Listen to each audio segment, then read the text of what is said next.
ને આપણે લગાતાર શીખી રહ્યા છે.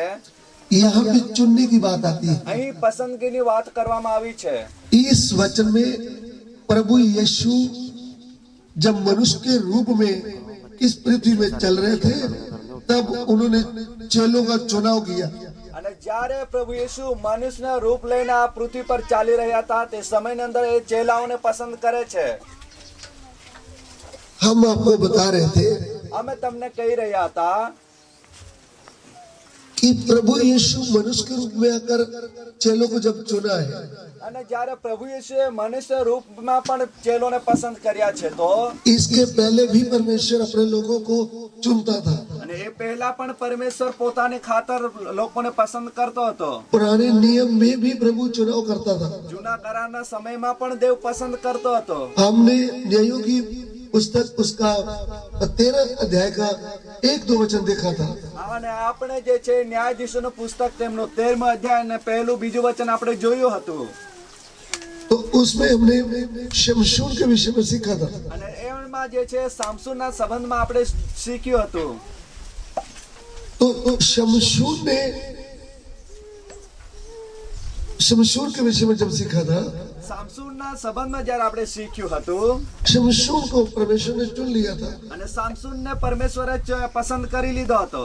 अभी एक बार हम न्यायों की पुस्तक उसका 13 अध्याय उसका 1-2 वचन पढ़ेंगे। અત્યારે આપણે ન્યાયાધીશોનું પુસ્તક તેમનો 13મો અધ્યાય અને પહેલું ને બીજું વચન વાંચીશું.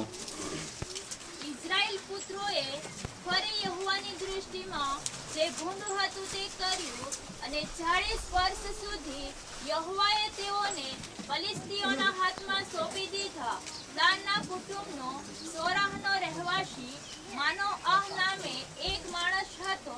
તેની સ્ત્રી વાંઝણી હતી, તેને પેટે ફરજંદ થતા ન હતા. इजरायलियों ने फिर यहोवा की दृष्टि में बुरा किया, इसलिए यहोवा ने उनको फलिस्तियों के वश में 40 वर्ष के लिए रखा. दानियों के कुल का सोरावासी मानोह नामक एक पुरुष था, जिसकी पत्नी के बांझ होने के कारण कोई पुत्र न था. अभी ध्यान दीजिए, અત્યારે તમે ધ્યાન આપો. परमेश्वर को मनुष्यों में चुनने की जरूरत क्या पड़ी? અને પરમેશ્વરને જે છે આ માણસોને પસંદ કરવાની જરૂરત શા માટે પડી? परमेश्वर मनुष्य को हृदय की गहराई से प्रेम करता है। પરમેશ્વર જે છે એ મનુષ્યને હૃદયની ગહેરાઈથી પ્રેમ આપે છે. परमेश्वर और मनुष्य एक साथ रहना चाहते हैं। પરમેશ્વર અને મનુષ્ય જે છે એક સાથે રહેવા માંગે છે. परमेश्वर मनुष्य को बेटा के तौर पर बनाया था। અને પરમેશ્વરે જે છે માણસને દીકરા તરીકે બનાવ્યો હતો. ये बात आप समझ रहे हैं? આ વાતને શું તમે સમજી રહ્યા છો? कितनी बार आप समझते नहीं हैं? અને કેટલી વાર તમે આ સમજતા નથી. परमेश्वर के साथ का आपका नाता क्या है? અરે પરમેશ્વરની સાથે તમારો સંબંધ શું છે? बहुत बार इस बात को आप ध्यान में नहीं लाते। અને કેટલી વાર તમે આ બાબતને ધ્યાનમાં લેતા નથી. परमेश्वर आपको बेटे की तरह प्रेम करते हैं। અને પરમેશ્વર જે છે તમને દીકરા તરીકેનો પ્રેમ કરે છે. परमेश्वर ये चाहते हैं પરમેશ્વર એ ઈચ્છે છે जैसे मेरे द्वारा मेरी सामर्थ्य प्रकट होती है, એ પ્રમાણે મારા દ્વારા મારું જે પરાક્રમ પ્રગટ થાય છે, वैसा मेरे चुने हुए के द्वारा भी मेरी सामर्थ्य प्रकट हो। એ જ પ્રમાણે મારા પસંદ કરેલા દ્વારા પણ એ પરાક્રમ પ્રગટ થાય. पाप में, शैतान के वश में, मृत्यु के वश में, शराब के वश में जो पड़े हैं, પાપમાં જે શૈતાનના વશમાં, મૃત્યુના વશમાં, શ્રાપના વશમાં જે પડેલા છે, उनको मेरे चुने हुए सेवक के द्वारा मैं छुड़ाऊं। તેમને જે છે મારા પસંદ કરેલા સેવકોની મારફતે છોડાવી લાવું. उसके लिए आपको और मुझे चुना है। એ કારણથી તમને ને મને પસંદ કરવામાં આવ્યા છે. इसलिए शमशून को भी उसके लिए चुना था। રાજ માટે સામસુનને પણ એવા જ હેતુથી પસંદ કર્યો હતો. प्रभु का चुना हुआ कौम था इसराइल कौम, અને દેવનું પસંદ કરેલું એક પ્રજા હતી, ઇસ્રાએલ પ્રજા. लेकिन इसराइल कौम परमेश्वर के काम को देखते हुए भी वह प्रभु के विरोध में बुराई करते थे। ઇસ્રાએલ પ્રજા જે દેવનું કાર્ય નજરે જોવા છતાં પણ દેવની દ્રષ્ટિમાં જે ભૂંડ હતું એવા કામો તે કરતા હતા. इधर में इसराइलियों ने बुराई किया है करके लिखा है। અને અહીં પ્રજાએ દુષ્ટ કામો કર્યા છે એવું લખવામાં આવ્યું છે. इसराइल का हालत ऐसा था, ઇસ્રાયેલની હાલત એવી હતી वो पहले भी गुलामी में थे, मिस्र का गुलामी में थे. તે લોકો તો પહેલા પણ મિસ્રની ગુલામીમાં હતા. तब वो रोते थे, प्रभु को पुकारते थे, हे परमेश्वर हम बहुत परेशान है, हमको छुड़ा ले. ત્યારે તેઓ રડતા હતા, કકળતા હતા કે ઓ પ્રભુ તો અમને આ ગુલામીમાંથી બહાર કાઢી લાવ. हमारा परमेश्वर दयालु है, આપણો પ્રભુ ઘણો દયાળુ છે, वो जिंदा है, જીવિત છે. वो अपने लोगों का दुख को देखता है તે પોતાના લોકોના દુઃખને જુએ છે और उनकी आवाज सुनता है. અને તે તેમની અવાજને સાંભળે છે. फिर वो तय करता है उनको छुड़ाने के लिए. ત્યારબાદ એ નક્કી કરે છે કે તેમને છોડાવવાનું છે. परमेश्वर सिनाई पर्वत को ऊपर उतर आया था, પરમેશ્વર જે છે સિનાઈ પહાડ પર ઉતરી આવ્યો હતો. मूसा को अपने लिए चुन लिया था. મૂસાને પોતાની માટે પસંદ કરી લીધો હતો. शुरू से ही चुनने का काम करता रहा परमेश्वर. શરૂઆતથી જ જે છે પસંદ કરવાનું કામ કરતા રહ્યો છે આપણો પરમેશ્વર. प्रभु मनुष्य को क्यों चुनता है? પ્રભુ જે છે માણસને શા માટે પસંદ કરે છે? उनकी भाषा उनको आती है, એમની ભાષા એમને આવડે છે. उनके जैसा वो मनुष्य है, એમના જેવો જ એ માણસ છે. वो मनुष्य बनकर उनके पास जा सकता है, માણસ બનીને એઓની પાસે જઈ શકે છે, उनकी बातों को समझ सकता है. એઓની વાતોને સમજી શકે છે. इसके लिए चुनकर उनको ही उनका प्रधान बना देता है. એની માટે પરમેશ્વર તેમાંથી તેમને પસંદ કરીને તેઓને પ્રધાન બનાવી લે છે. हर जाति में से परमेश्वर चुन लेता है, દરેક જાતિમાંથી પરમેશ્વર પસંદ કરે છે. चुन करके उनको उनके लोगों का प्रधान बना देता है. પસંદ કરીને તેઓના જ લોકોનો તેમને એક પ્રધાન તરીકે નિમી દે છે. मूसा को चुनकर इसराइलियों को छुड़ाने का काम परमेश्वर किया है. મૂસાને પસંદ કરીને ઇઝરાયલ પ્રજાને છુટકારાનું કામ એ તેમને આપ્યું છે. आज भी कलीसिया में बहुत तरह लोगों को प्रभु ने चुन लिया है. આજે પણ મંડળીની અંદર પરમેશ્વરે ઘણાઓને પસંદ કરી લીધા છે. प्रभु आपको चुन करके तैयार कर रहा है. પ્રભુ જે છે તે પસંદ કરીને તમને તૈયાર કરી રહ્યો છે. शैतान आपको बोलेगा देखो आपका पैसा गया, आपका समय गया, आप गडावनी गांव में जाकर क्लास सीख रहे हैं, देखो उन्होंने हजार हजार रुपया एक दिन का कमा लिया, आप तो ऐसे रह गए. અને શેતાન તો તમને કહે છે કે તમારો તો રૂપિયા જે છે એ ધંધો જે છે એ તમારો જતો રહ્યો છે, તમે તો ગોડાઉની ગામમાં જઈને ક્લાસો શીખતા રહ્યા છો, તમારું તો કેટલું મોટું નુકસાન થઈ રહ્યું છે. અને બીજાને જો તેઓએ તો કેટલા એક કમાવી લીધા આટલા 3 દિવસમાં. शैतान हर समय हमारे पास शरीर की बातें लेकर आएगा, શેતાન જે છે હર ક્ષણે આપણી પાસે આ શારીરિક વાતો લઈને આવશે, शरीर के फायदे की बातें लाएगा. શરીરના ફાયદાની જ વાતો તમને બતાવશે. लेकिन हम आत्मा में जब देखते हैं જ્યારે આત્મિક દ્રષ્ટિથી આપણે જોઈએ છે शरीर का नुकसान तो हो जाएगा, શરીરનું નુકસાન તો થઈ જશે, आत्मा में हम बलवंत हो जाते हैं, પણ આત્માની અંદર આપણે બળવાન બની જઈએ છીએ. हमारी बुद्धि खुल जाती है. આપણી બુદ્ધિ ખુલી જાય છે. प्रभु ने मुझे किस काम के लिए चुना है? પરમેશ્વરે મને શા કારણે પસંદ કર્યો છે? जितने में हमारे भाई बहन इधर वचन सीखने के लिए आए हैं, આપણા ભાઈઓ બહેનો અહીં વચન શીખવાને આવ્યા છો. परमेश्वर आपको चुना है, आपके लिए परमेश्वर की योजना है, आपको प्रभु राजा बनाने के लिए ट्रेनिंग दे रहा है. પરમેશ્વરે તમને પસંદ કર્યા છે, તમારી માટે એમની પાસે એક મોટી યોજના છે અને તમને રાજા બનાવવા માટે એ તૈયાર કરી રહ્યો છે. राजा का मतलब होता है प्रजा के ऊपर राज करना. રાજાનો અર્થ હોય છે પ્રજાની ઉપર રાજ્ય કરવું. अगर आपको प्रभु खड़ा करता है, आपके पास 20 लोग हैं, आप उनको अगुवाई कर रहे हैं, तो आप राजा हैं. પ્રભુ જો તમને ઊભો કરે છે ને તમારી પાસે 20 માણસ છે તો તમે એના એક રાજા થઈ ચૂક્યા છો. आपके पास 100 भाई बहन है, तो आप एक राजा हैं. તમારી પાસે 100 ભાઈઓ બહેનો છે તો તમે રાજા છો. आपके पास 1000 लोग हैं, तो आप एक राजा हैं. હા, તમારી પાસે 1000 લોકો છે છતાં પણ તમે રાજા છો. आमीन. सो इस योजना के लिए प्रभु चुनता है, આ માટે એવી યોજનાઓને માટે પરમેશ્વર જે છે તમારી પસંદગી કરે છે. अपने लोगों को अगुवाई करना है, પોતાના લોકોની દોરવણી કરવાની છે. शैतान की शक्तियों के सिर को कुचलना है, શૈતાનની શક્તિઓના જે શિર છે એમને કુચલવાના છે. उनके वश से लोगों को छुड़ाना है, એમના વશમાંથી લોકોને છોડાવવાના છે. प्रभु के लिए पवित्र बनाना है. પ્રભુની માટે પવિત્ર બનાવવાના છે.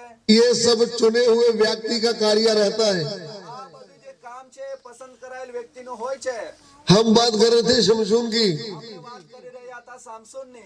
मैंने आपको बताया है તમને કહ્યું છે शमशून के नाम का अर्थ है सूर्य।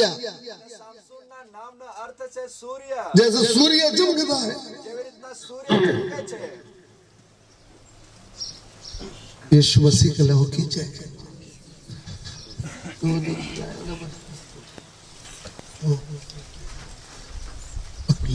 ये शमशून कौन था? એ સામસોન કોણ હતો? शमशून के नाम का अर्थ हमने सीखा है। સામસોનના નામનો અર્થ જે છે આપણે શીખ્યો છે. शमशून के पापा का नाम मनहो, અને સામસોનના પિતાનું નામ मनहा, मनोहा। માનોહા. उसकी मम्मी से यहोवा का दूत बात करता है।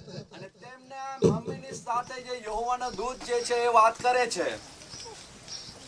उन्होंने बोला बहुत देर से आपके गर्भ में बच्चा पैदा नहीं हुआ, ઘણો સમય નીકળી ચૂક્યો છે, તમને દીકરા દીકરીઓ નથી. लेकिन अभी आपके पेट में बच्चा आ रहा है। પણ આ સમયે તમારા જે પેટ છે એમની અંદર દીકરો અવતરશે. वो परमेश्वर के लिए एक स्पेशल बच्चा है। અને એ જે છે દેવની માટે એક ખાસ એક બાળક હશે.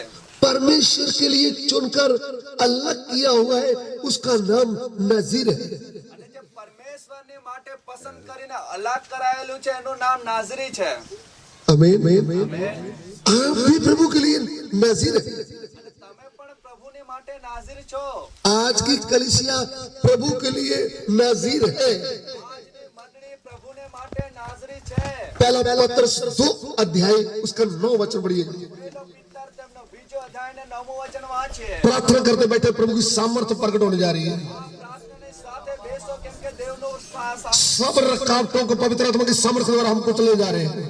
સાપ અને વિંછોને પવિત્ર આત્માના પરાક્રમથી છૂંદવામાં આવી રહ્યા છે. गले की रुकावटों कोई भी आप प्रार्थना करते बैठेंगे तो प्रभु हमें सामर्थ्य देने जा रहा है। ગળાની સમસ્યા કે કોઈ પણ રૂકાવટ હોય તમે પ્રાર્થના કરજો તો એમના પર જય પામવા જઈ રહ્યા છે. लेकिन आपको ध्यान देना पड़ेगा, जो मशीन बिगड़ गई तो फिर आगे काम नहीं चलेगा। પણ તમારે તો બહુ ધ્યાન રાખવું પડશે કે જો મશીન બગડી જશે તો આગળ તો આપણું કાર્ય ઠપ થઈ જશે. मैं भी एक मशीन हूँ। હું પણ એક મશીન છું. कौन सा ऑयल डालना है वो आपको ध्यान से डालना होगा। આ કયું ઓઇલ એમાં નાખવાનું છે તમારે બરાબર ધ્યાન રાખવાનું છે. ये बात आप ध्यान में रखें, जो मुझे देखने वाले हैं वो मेरा ध्यान रखें, मैं सबके बीच में बोलता हूँ। અને જો મને દેખભાળ લેનાર છે અને આ સર્વની વચ્ચે કહી રહ્યો છું કે તેઓ મારી બરાબર સંભાળ લે. जो गाड़ी में ऑयल डालना है वही आप डालना, અને જે ગાડીમાં ઓઇલ નાખતું હોય છે એ જ એમાં નાખવાનું હોય છે. क्योंकि लंबा सफर है, जब गाड़ी चलती है तो फिर उसको वही जरूरत पड़ती है। અને જ્યારે સફરમાં ગાડીઓ હોય છે તેમને એના યથાયોગ્ય ઓઇલની ખૂબ જરૂર પડતી હોય છે. हमारा शरीर भी एक गाड़ी है, આપણું શરીર પણ એક ગાડી છે. चलने के लिए तेल चाहिए, ચાલવા માટે તેલની જરૂર હોય છે. चाहिए नहीं चाहिए। आमीन।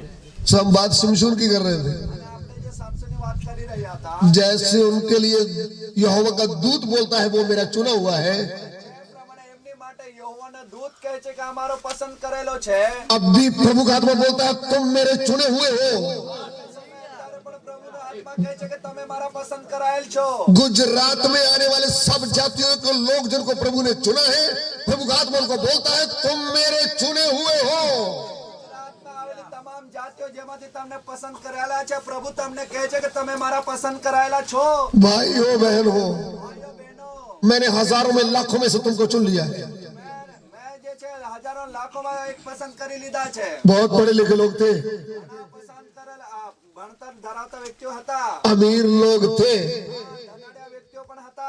आपसे बुद्धिमान लोग थे, તમારા કરતા પણ ઘણા બુદ્ધિમાન વ્યક્તિઓ હતા. तो भी मेरे अनुग्रह से मेरे प्रेम से मैंने आपको चुना है। તો પણ મારી કૃપાની મારફતે પ્રેમ વડે મેં તમને પસંદ કર્યા છે. अनुग्रह से तुम्हारा उद्धार हो गया है, કૃપાથી તો તમારું તારણ થયું છે. तुम्हारी खूबी से उद्धार नहीं हुआ, તમારી કોઈ એક ખૂબીથી તમારો ઉદ્ધાર થયો નથી. तुम पर अनुग्रह हुआ है।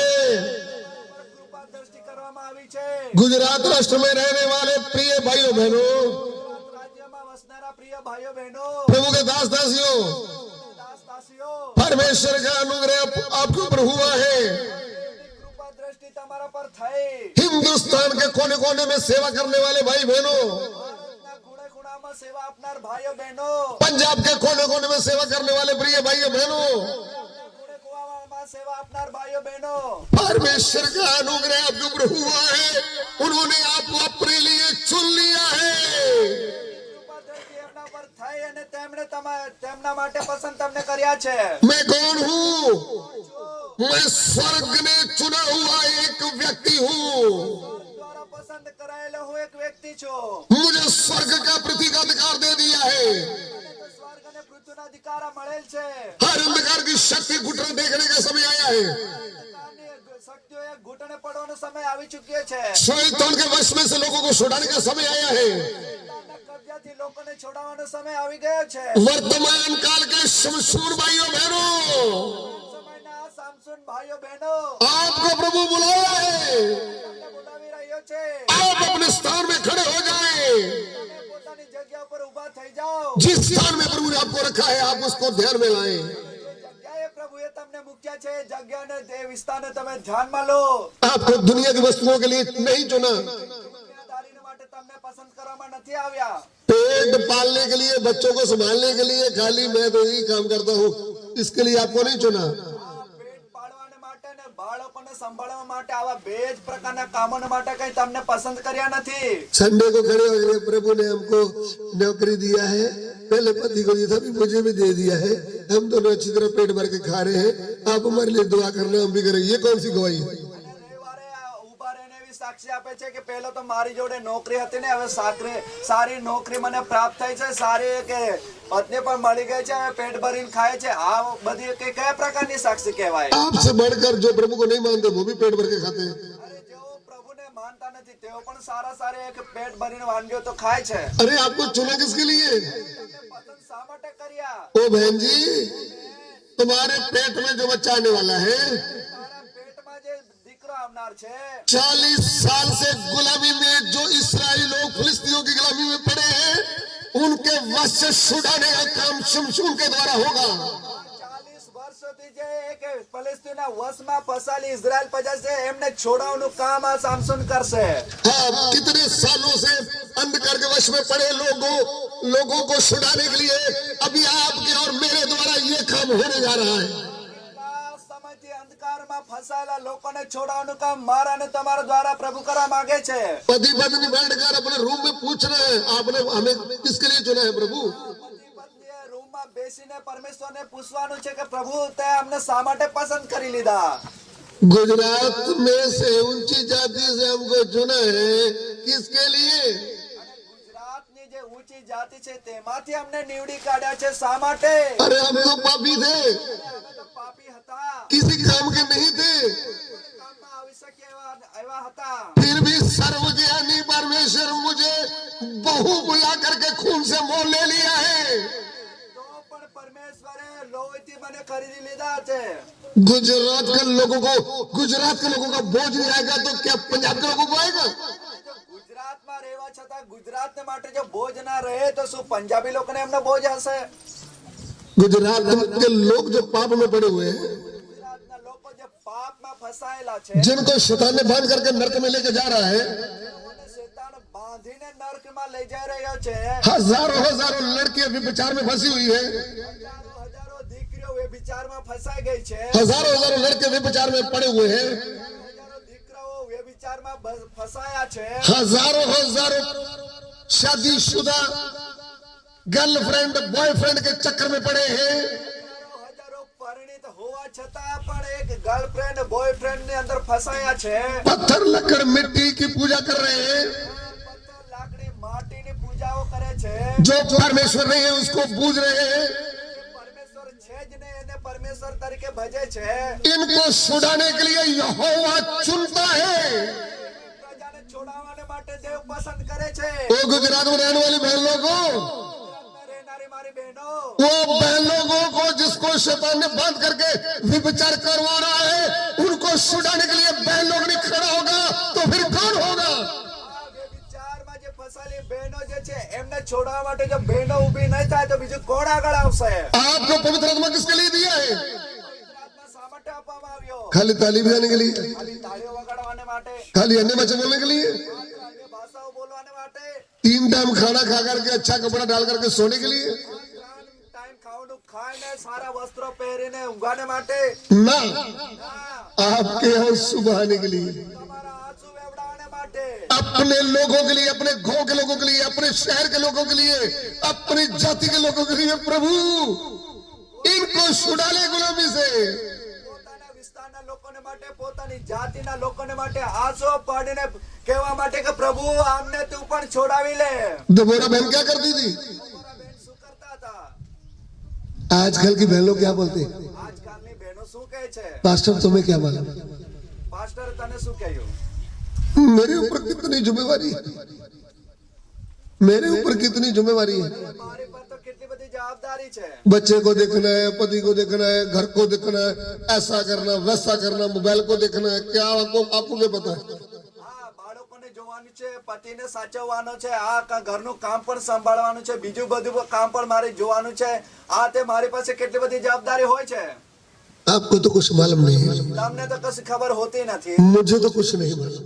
મને તો કઈ ખબર જ નથી. मैं आपसे पूछता हूँ, दबोरा समय निकाल करके प्रभु के पास कैसे बैठती थी? દબોરા જે છે સમય ફાળવીને દેવની ઉપસ્થિતિમાં કઈ રીતે બેસતી હતી? गुजरात में कोई दबोरा मिलेगी? ગુજરાતમાં કોઈ દબોરા મળશે? दबोरा कौन थी?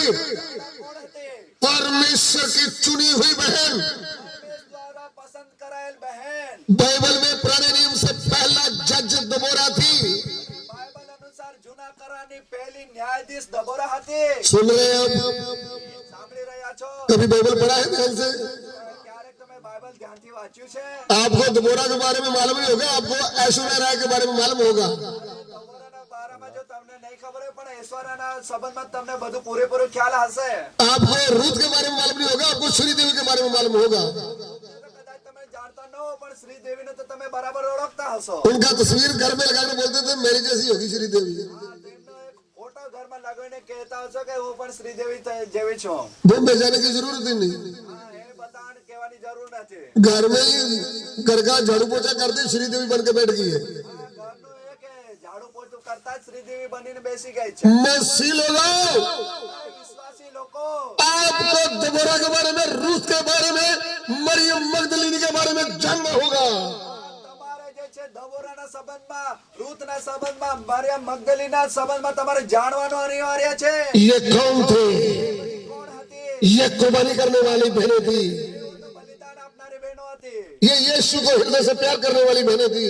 તેઓ તો પ્રભુ ઈસુને હૃદયથી પ્રેમ આપનારી બહેનો હતી. यीशु मुर्दों में से जी उठा करके गवाही देने वाली बहन थी मरियम मगदलिनी। આ પ્રભુ ઈસુ મૃત્યુમાંથી સજીવન થયું છે એવી સાક્ષ્ય પૂરી આપનારી બહેન હતી મરિયમ મગદલિની. आप जब मंडली में अगर बैठते हैं हमको अच्छे लगते हैं, जब आप मंडली में बैठते हैं હા, જ્યારે તમે આ મંડળીમાં બેસો છો, रविवार को अच्छे लगते हैं, રવિવારે ઘણા સારા લાગો છો. लेकिन प्रभु के लिए 5 पैसे का भी काम नहीं कर रहे तो हमें आप अच्छे नहीं लगते। પ્રભુની માટે 5 પૈસામાં નું પણ કામ તમે આવતા નથી તો અમને તમે સારા નથી લાગતા. प्रभु कहता तुम्हारा श्रृंगार जो तुम्हारी सुंदरता है वो बाहर की नहीं, આજે તમારી સુંદરતા જે છે બહારથી નહીં, भले काम यीशु की सामर्थ्य आपके द्वारा प्रकट होगा तो वो उससे परमेश्वर प्रसन्न होता है। હા, સારા કામો અને પ્રભુ ઈસુના સામર્થ દ્વારા જે પ્રગટ થાય છે એમનાથી દેવ પ્રસન્ન રહે છે. प्रभु हमको बाहर से देखकर प्रसन्न नहीं होता, પ્રભુ આપણે બહારનું જે દેખાવડું રૂપ જોઈને કે પ્રસન્ન થતો નથી. वो मनुष्य होता है। बाहर से श्रृंगार को देखकर मनुष्य प्रसन्न हो जाता है, બહારનું રૂપ જોઈને એક આકાર જોઈને તો માણસ ખુશ થઈ જાય છે. वो मनुष्य देखता તો માણસ જુએ છે, कितना सुंदर साड़ी डाला है, कितना सुंदर सूट डाला है, આટલી સુંદર અને ડ્રેસ સાડી પહેરી છે. ये मनुष्य खुश होते हैं। આ જોઈને તો માણસો ખુશ થતા હોય છે. प्रभु आपके भले कामों को देखकर प्रसन्न होता है, પ્રભુ જે છે તમારા એક ભલા કામોને જોઈને પ્રસન્ન થાય છે. अपने पति का आदर करने वाली बहनों से प्रभु प्रसन्न होता है, પતિનો આદર કરનારી બહેનોથી એ ખુશ રહે છે. प्रभु के साथ बैठने वाली बहनों को जो पेड़ के नीचे दबोरा जैसे बैठती है उनके साथ प्रभु प्रसन्न होता है। અને પ્રભુની સાથે રહેવા વાળી બહેનો જે રીતના દોબોરા એક ઝાડની નીચે બેસતે હતી એવી બહેનો બેસનારી બહેનોથી પ્રભુ જે છે એ આનંદિત થાય છે. आप ऐसा नहीं बोलना, आपको दिखता नहीं हम तो बच्चा लेकर पेड़ के नीचे बैठे हैं। શું તમને દેખાતું નથી કે અમે બે દીકરાઓને લઈને ઝાડની નીચે બેસેલા છે? ऐसी बात मैं नहीं बोल रहा हूँ।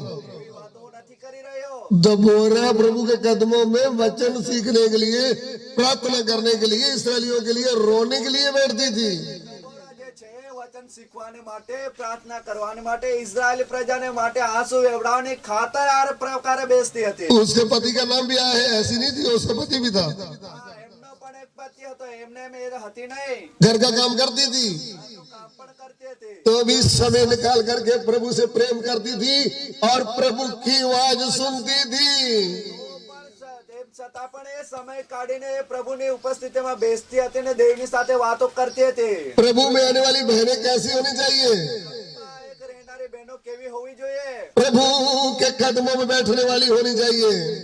પ્રભુના ચરણોમાં બેસનારી હોવી જોઈએ. मरियम, मार्था की जो बहन मरियम थी, માર્તાની જે બહેન મરિયમ હતા, वो भी प्रभु के कदमों में बैठकर वचन सुनती थी.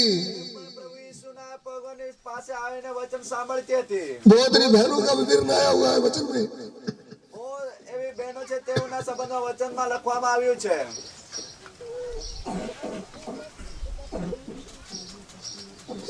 ऐसा हमें भी करना चाहिए. એ જ પ્રકારે આપણે પણ કરવાનું છે. इसलिए चुनने वाला कहता है तुमने मुझे नहीं चुना, એ માટે જે પસંદ કરનારો છે એ કહે છે કે તમે મને પસંદ કર્યો નથી, परंतु मैंने आपको चुना है. પરંતુ મેં તમને પસંદ કર્યા છે. क्या मैं चुना हुआ हूँ? શું હું પસંદ કરાયેલ છું? अपने आप से पूछने का है. પોતાની જાતને તમારે પૂછવાનું છે, क्या मैं चुनी हुई हूँ? શું હું પસંદ કરાયેલી છું? यदि आप चुने, જો તમે પસંદ કરાયેલા છો आप प्रभु के साथ अकेले बैठेंगे, તો તમે પ્રભુની સાથે એકાંતમાં સમય વિતાવશો, वचन के ऊपर ध्यान करेंगे, વચન ઉપર તમે ધ્યાન લગાવશો, आंसू के साथ प्रार्थना करेंगे, અને આંસુઓની સાથે તમારી પ્રાર્થનાઓ હશે. उपवास लेकर अपने लोगों के लिए प्रार्थना करेंगे, ઉપવાસમાં બેસીને પોતાના લોકોને માટે તમે પ્રાર્થના કરશો, अपने शरीर प्राण आत्मा प्रभु को अर्पण कर देंगे. પોતાનો શરીર પ્રાણ આત્મા પ્રભુને આગળ મૂકી દેશો. ये नहीं बोल लेंगे संगति तो मुझे अच्छी लगती है लेकिन बपतिस्मा लेने से डर लगता है. હા, સંગતિ જે છે એ મને તો ઘણી સારી લાગે છે, પણ બાપ્તિસ્મા લેવાનું મને થોડું બીક લાગે છે. बपतिस्मा से आपको डर क्यों लगता है? બાપ્તિસ્મા માટે તમને બીક શેની લાગે છે? शैतान को तलाक देने का है. શૈતાનની સાથે છૂટાછેડા લેવાના છે. बपतिस्मा लेकर के हम शैतान को तलाक दे देते हैं. બાપ્તિસ્મા લેતાની સાથે જ આપણે શૈતાનની સાથે છૂટાછેડા થઈ જાય છે. यदि आपको डर लगता है तो हो सकता है शैतान आपका मामा लगता होगा, જો તમને બીક લાગે છે તો હોઈ શકે શૈતાન તમારો મામો થતો હશે. कोई नाराज हो जाएगा. એ તો ઘણો એક દુઃખી થઈ જશે. वो मामा नहीं, મામો નથી, वो हमारा विरोधी है. એ તો આપણો વિરોધી છે. बाइबल में विरोधी करके लिखा है. વિરોધી તરીકે લખવામાં આવ્યું. बपतिस्मा लेने के बाद भाई बहन शैतान के साथ का नाता तोड़ देते हैं. બાપ્તિસ્મા લીધા બાદ જે ભાઈ બહેન છે શૈતાનની સાથેનો સંબંધ તોડી નાખે છે. मालिक बदल जाता है. માલિક જે છે બદલાઈ જાય છે. अंधकार के वश से हम स्वर्ग स्थानों में बैठ जाते हैं. અંધકારના વશથી આપણે સ્વર્ગીય સ્થાનોમાં બેસી જઈએ છે. इसलिए हमें अपना शरीर प्रभु को अर्पण करना चाहिए, એટલા માટે આપણું આ શરીર જે છે આપણે પ્રભુને અર્પણ કરવાનું છે. अपना दिल प्रभु को दिया है આપણું જે હૃદય છે પ્રભુને આપ્યું છે તો और अपना शरीर भी प्रभु को अर्पण करना है. હા, તો આપણું શરીર પણ પ્રભુને સોંપી દેવાનું છે. आमीन. चुना हुआ व्यक्ति के सामने कुछ भी बड़ी बात नहीं है. પસંદ કરાયેલ વ્યક્તિની આગળ કોઈ પણ વાત મોટી નથી. प्रभु ने मुझे चुना है तो सोना चांदी मेरे सामने क्या है? પ્રભુએ જ્યારે મને પસંદ કરી લીધેલ છે તો આ સોના ચાંદી વસ્તુ મારી આગળ શું છે? दुनिया की कोई भी वस्तु मेरे प्रभु से महंगी नहीं है. અને દુનિયાની કોઈ પણ વસ્તુ જે છે મારા પ્રભુ કરતા મોંઘી નથી. मेरा सब कुछ मेरा प्रभु है. મારું તો સર્વસ્વ પ્રભુ છે. प्रभु के नाम की स्तुति हो. પ્રભુના નામની સ્તુતિ થાઓ. सो बहनों को भी प्रभु चुनता है, भाइयों को भी. તો બહેનોને પણ પ્રભુ પસંદ કરે છે અને ભાઈઓને પણ પ્રભુ પસંદ કરે છે. जब हम पहला पत्रस 2:9 पढ़ते हैं ત્યારે આપણે પિત્તર તેમનો બીજો અધ્યાય 9મો વચન વાંચીએ છે. उधर में बहनों के लिए भी वचन है, भाइयों के लिए भी. ત્યાં બહેનોને માટે પણ વચન છે અને ભાઈઓને માટે પણ વચન છે. पढ़ने वाले पढ़ दीजिए. વાંચવાવાળા વાંચી લેજો. પણ તમે તો પસંદ કરેલી જાતિ, રાજમાન્ય, યાજક વર્ગ, પવિત્ર પ્રજા તથા પ્રભુના ખાસ લોકો છો કે જેથી જેણે અંધકારમાંથી પોતાના આશ્ચર્યકારક પ્રકાશમાં આવવાનું આમંત્રણ આપ્યું છે તેના સદ્ગુણો તમે પ્રગટ કરો. आमीन. पर तुम एक चुना हुआ वंश, ध्यान से सुन लीजिए. ધ્યાનથી સાંભળી લો. पर तुम चुना हुआ वंश, તમે તો પસંદ કરાયેલો વંશ, पर तुम चुना हुआ वंश. તમે તો પસંદ કરાયેલ વંશ. हम कौन है? આપણે કોણ છીએ? चुना हुआ वंश करायल वंश उदाहरण के तौर पर ઉદાહરણ તરીકે हमारा जो अनमोल है અમારો જે અનમોલ છે वो किसके वंश से पुकारा जाएगा? કોની વંશ તરીકે ઓળખાશે? मार्कोस भाई के वंश से। માર્કુસ ભાઈના વંશથી। इधर में पत्रस प्रेरित क्या लिखते हैं? આમાં પિતર જે પ્રેરિત શું લખે છે? कलीसिया को क्या बोलते हैं? મંડળીને શું કહે છે? तुम चुना हुआ वंश हो। પસંદ કરાયેલો વંશજ છો। तुम कैसे चुने गए? કઈ રીતે પસંદ પામ્યા? तुम्हारा जन्म कैसे हो गया? જન્મ કઈ રીતના થયો? सत्य वचन से तुम्हारा जन्म हुआ है। કેવા વચન દ્વારા જન્મ તમારો થયો છે? तुमने सत्य वचन को ग्रहण किया है। સત્ય વચનને ગ્રહણ કર્યું છે।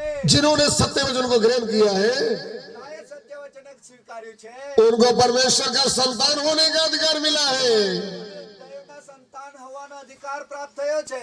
मैं चुन लिया गया हूँ પસંદ કરાયેલ છો।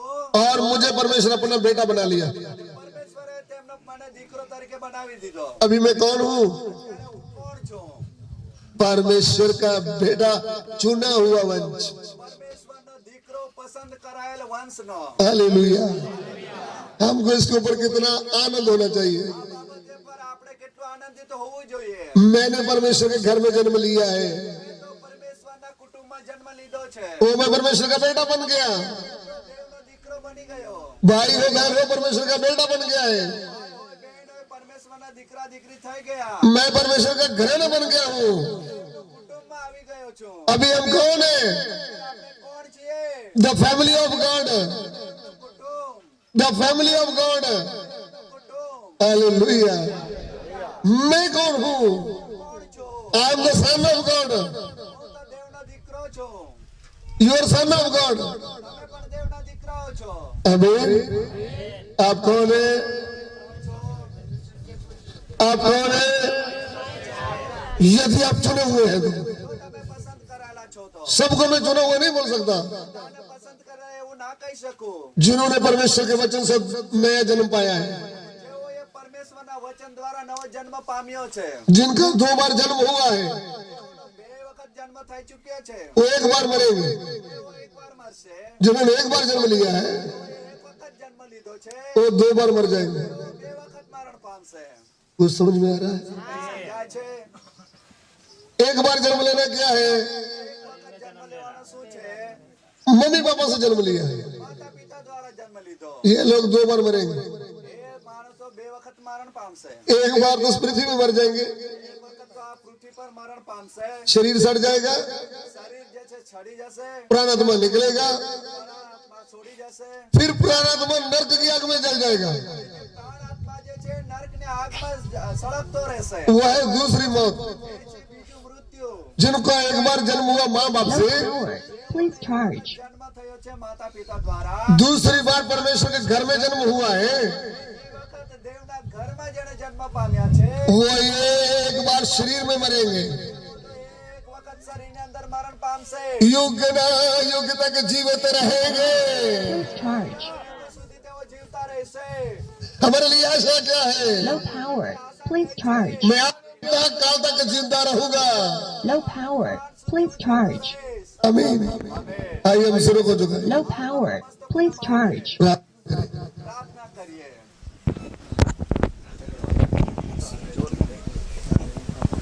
आइए प्रार्थना करते हैं। स्वर्गीय पिता, धन्यवाद करते हैं आपके वचन के लिए प्रभु। एक बार फिर से आपने अपने वचन के द्वारा हमसे बातें की, हमें आत्मिक आशीष दी, आपका धन्यवाद करते हैं।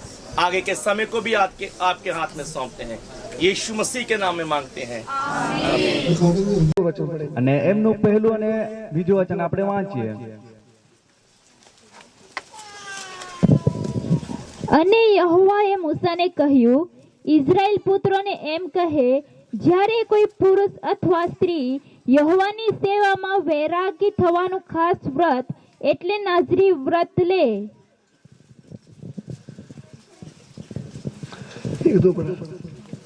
પહેલું અને બીજું વચન। ત્યારે દ્રાક્ષરસથી તથા દારૂથી તે દૂર રહે।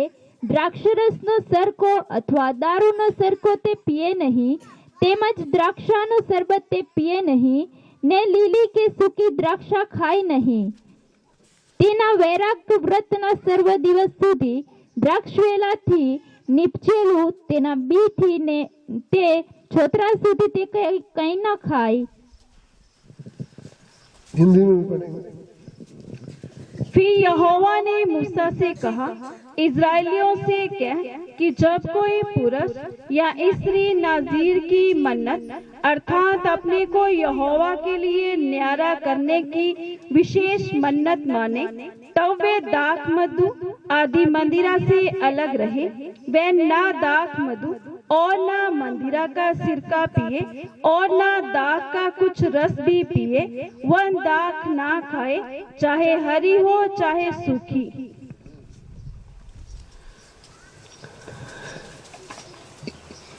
यहाँ पे प्रभु के चुने हुए व्यक्ति के लिए नियम क्या है परमेश्वर?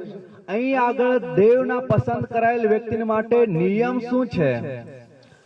चुना हुआ जो नजीर है, પસંદ કરાયેલ જે નાઝીર છે, नजीर का मतलब નાઝીરનો અર્થ प्रभु के लिए પ્રભુને માટે स्पेशल चुनकर अलग किया हुआ है. ખાસ રીતે અલગ કરવામાં આવેલ. उदाहरण के लिए ઉદાહરણ તરીકે मान लीजिए मैं एक कुमारी लड़की थी, માની લો હું એક કુંવારી દીકરી હતી. मुझे कितने रिश्ते के बारे में बात हुआ, અને કેટલાય એવા એક રિશ્તાઓ સંબંધી મારી એક વાત ચાલી. फिर बाद में અને ત્યાર પછી मेरा इनसे नाता जुड़ गया, અને ત્યાર પછી મારો જે છે આમની સાથે એક સંબંધ બંધાઈ ગયો, सगाई हो गया. સગાઈ પણ થઈ ગઈ. अभी मुझे रिश्ते के लिए फोन आएंगे? શું ત્યાર પછી મને એક નવા એક લગ્ન જીવન માટે શું ફોન આવશે?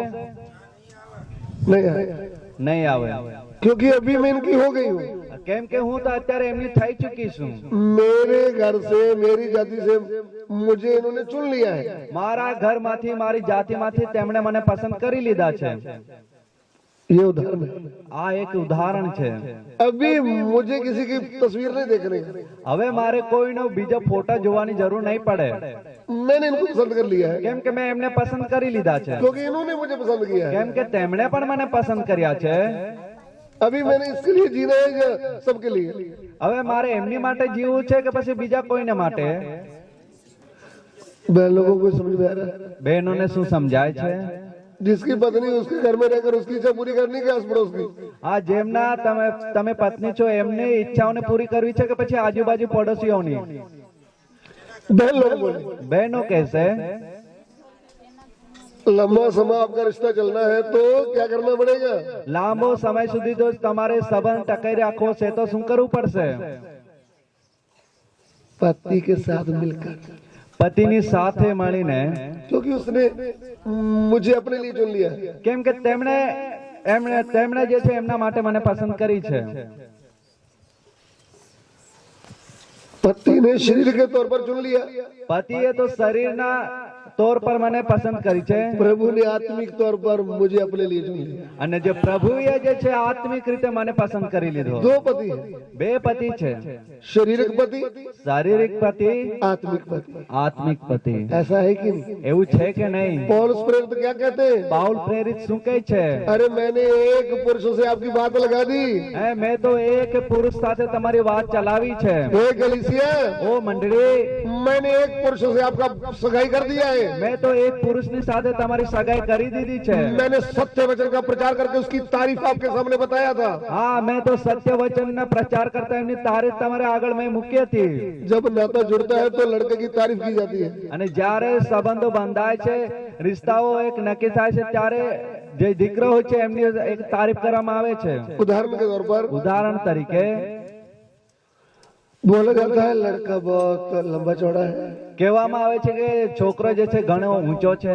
वो प्लम्बर का मैकेनिक है, એ તો પ્લમ્બર મિકેનિક છે, गुजराती है, ગુજરાતી પણ છે अच्छा खासा है, અને સારો એવો છે, प्लस 2 पढ़ा हुआ है, ક્લાસ 2 એ ભણેલ છે ऐसा कुछ तारीफ बोलते हैं। એ પ્રકારે કે તારીફ થાય છે फिर बोलते हैं लड़की भी सुंदर है, અને તે પછી કહે છે દીકરી પણ ઘણી સારા છે हाइट तो 5 फुट 2 इंच है, અને ઊંચાઈ પણ 5 ફૂટ 2 ઇંચ જેવી છે बीए बड़ी है, આ બીએ ભણેલ છે ब्यूटी पार्लर का भी जानती है। અને બ્યુટી પાર્લર નું પણ એ જાણે છે कुछ तारीफ लड़की की भी करते हैं। અને કંઈક એવી એક પ્રશંસા દીકરીની પણ થાય છે सुनने के बाद तो ना तो जुड़ता है ना। આ બધું સાંભળ્યા બાદ જ તો કે સંબંધોમાં આવે છે ને पौलुस प्रेरित और प्रभु के दास लोग जाकर यीशु की तारीफ करते हैं जाकर। હા પાઉલ પ્રેરિત અને પ્રભુના દાસો જે છે જઈને યેસુની જે તારીફ કરતા હોય છે उनके गहरे प्रेम की बात बताते हैं। આ તેમને એક ઊંડા પ્રેમની વાતો રજૂ કરતા હોય છે फिर बताते हैं कि वो कैसे स्वर्ग से उतर कर आ गया है।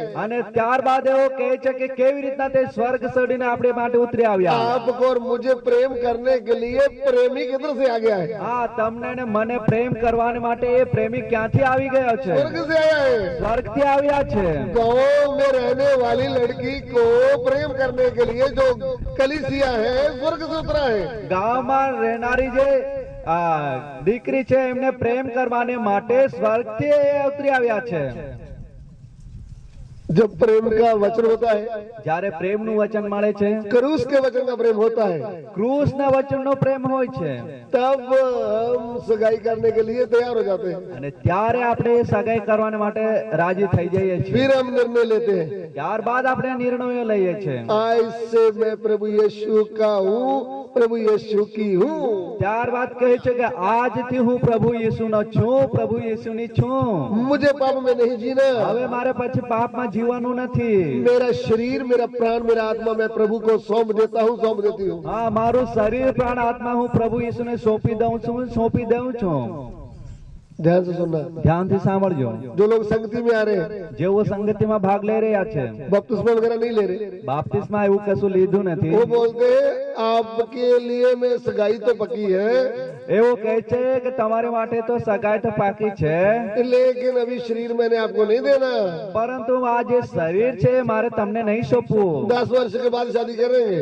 10 વર્ષ પછી લગ્ન કરીશું ऐसा फोन में हमारा शादी हो गया है, એવી રીતના ફોન પર આપણી જે છે લગ્ન થઈ ગયા છે ना तू मेरे घर में आना ना मैं तेरे घर में आना। હા નહીં તો હું તારા ઘરે આવીશ તું નહીં તો તું મારા ઘરે આવ खाली संडे संडे पूछ लेंगे हेलो कैसे है। હા માત્ર રવિવારે મળીને પૂછી લેજો હાલો કે પ્રકારે છે ऐसा कोई शादी होता है? એ પ્રકારનું કોઈ લગ્ન હોય છે गुजरात की कलीसिया में कोई ऐसा भाई बहन है जो नहीं मुझे बपतिस्मा तो लेना नहीं, ऐसे आती रहूंगी ऐसे रहती हूँ, क्या फायदा आपका आने का?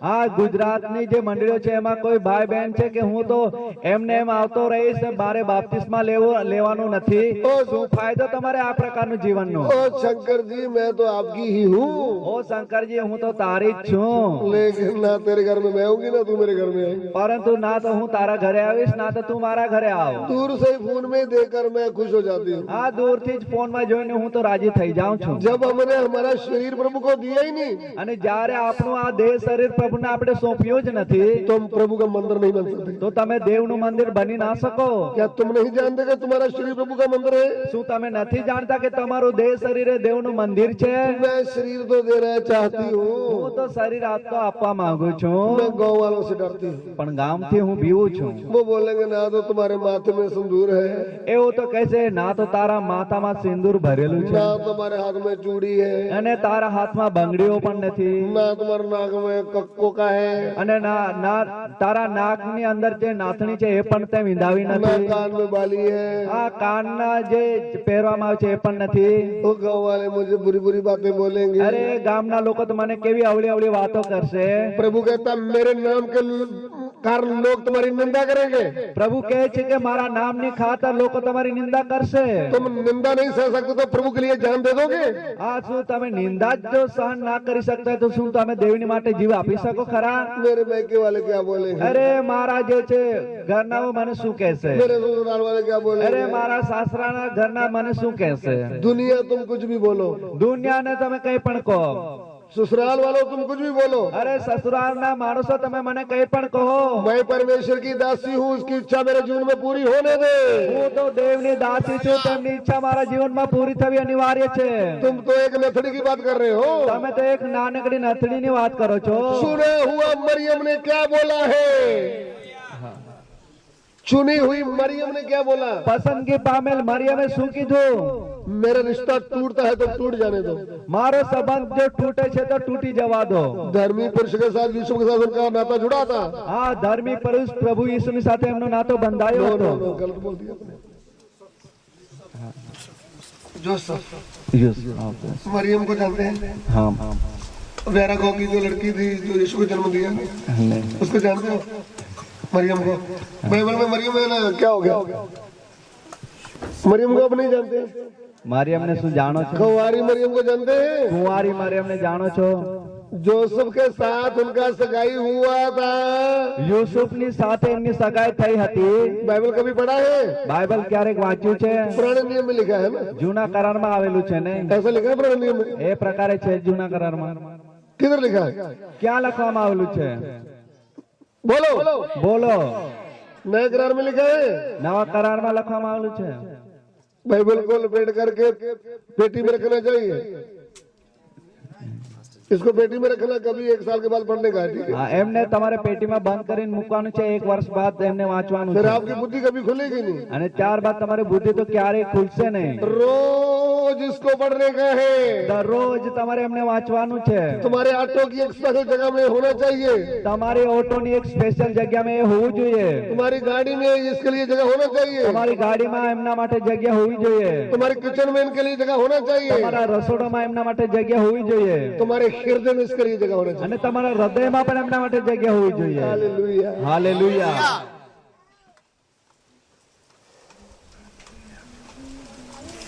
ये मेरे लिए फेवरेट फ्रूट है, मेरा प्रभु का वचन। આ તો મારા માટે ઘણું પસંદગીનું એક ફળ છે વચન।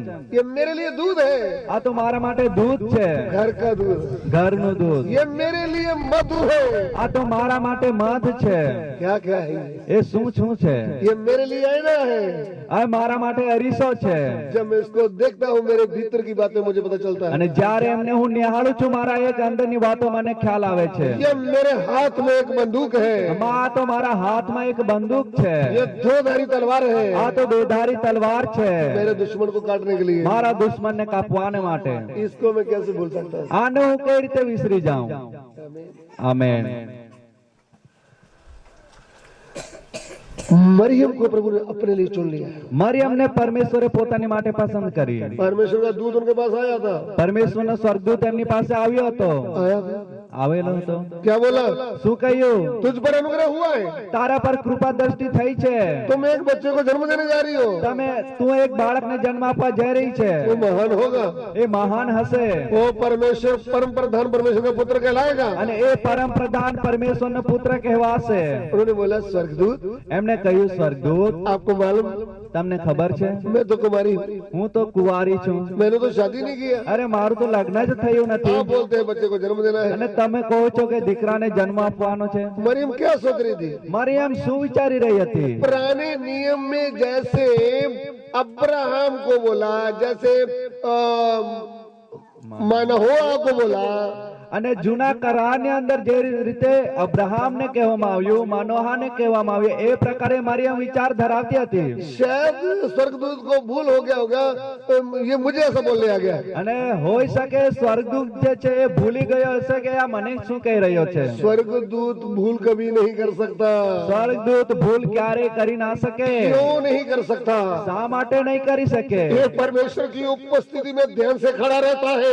કેમ કે દેવની ઉપસ્થિતિમાં ધ્યાનથી ઉભા રહે છે। प्रभु की उपस्थिति में ध्यान से खड़ा होने वाला भाई बहन कभी भूल नहीं कर सकता। હા, દેવની ઉપસ્થિતિમાં ધ્યાનથી રહેનાર વ્યક્તિ ક્યારે ભૂલ કરી શકે નહીં। आपको स्वर्ग की बुद्धि देगा। પ્રભુ તમને સ્વર્ગની બુદ્ધિ આપશે। प्रभु आपको स्वर्ग की बुद्धि देगा। પ્રભુ તમને સ્વર્ગીય બુદ્ધિ બુદ્ધિ આપશે। आमीन। આમેન। आप बुद्धिमान व्यक्ति बन जाएंगे। તમે બુદ્ધિમાન વ્યક્તિ બની જશો। आपकी बुद्धि का कोई सामना नहीं कर पाएगा। તમારી બુદ્ધિને આગળ કોઈ ટકી શકશે નહીં। ये एक बार मैं नया जब सेवक बना था, જ્યારે હું નવો नવો સેવક બન્યો पढ़ाई लिखाई के डिग्री के हिसाब से मैं कुछ नहीं था। અને ભણતર અને અભ્યાસની દ્રષ્ટિએ તો હું કશું હતો નહીં। तो मेरे साथ मुझे भाई से मेल हुआ, वो इंग्लिश में लेटर लिखता था दूसरों के।